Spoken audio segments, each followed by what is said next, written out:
उत्तर भारत के एक पहाड़ी इलाके में बसा था रामपुर गांव। गांव के किनारे जंगल से लगे एक झोपड़ी में रहता था रामू और उसकी बूढ़ी माँ। बेटा, नेकी कर, सब्र रख, भगवान जब देता है छप्पर फाड़। एक दिन जब रामू जंगल में लकड़ियां काट रहा था, दोपहर की तेज धूप में उसे एक पेड़ के नीचे एक बूढ़ा साधु बेहोश पड़ा मिला। कपड़े फटे हुए, चेहरा सूखा और शरीर थरथरा रहा था।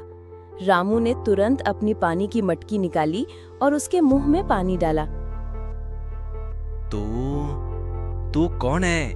मैं रामू हूँ बाबा, एक गरीब लकड़हारा। पर भूखे प्यासे को देखना इंसानियत है। आज तूने मेरे प्राण बचाए हैं। मैं तुझे एक वरदान देना चाहता हूँ।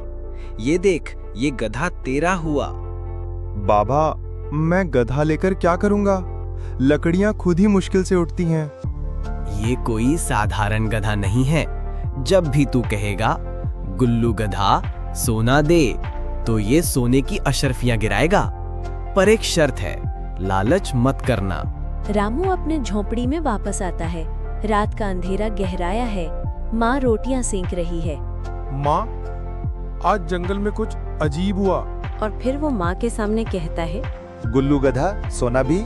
गधे के नीचे से सचमुच सोने की अशर्फियां गिरने लगती हैं। माँ की आंखों में आश्चर्य और आंसू दोनों हैं।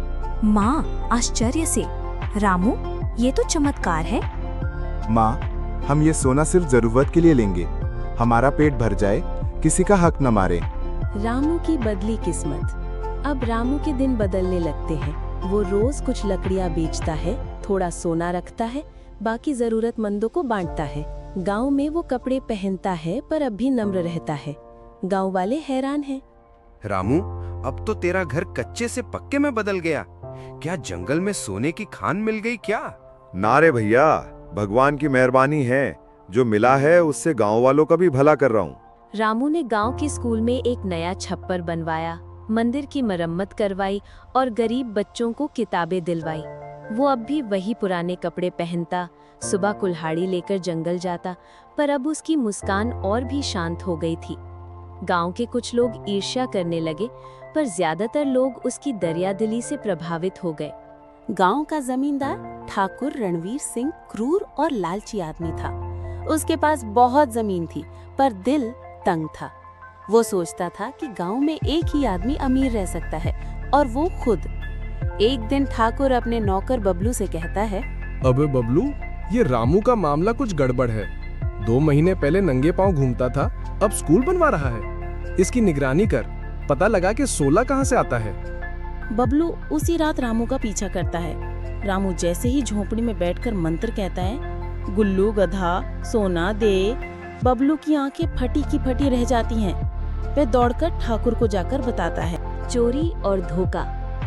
रात के अंधेरे में ठाकुर और बबलू चुपके से रामू के घर पहुंचते हैं। रामू और उसकी माँ सो रहे होते हैं। गुल्लू गधा बाहर बंधा होता है। बबलू की चालाकी से वे गधे तो चुपचाप चुरा लेते हैं। सुबह जब रामू उठता है तो गधा गायब होता है। वो झोपड़ी के बाहर भागता है, पगडंडी तक दौड़ता है और जोर जोर से पुकारता है, गुल्लू, गुल्लू।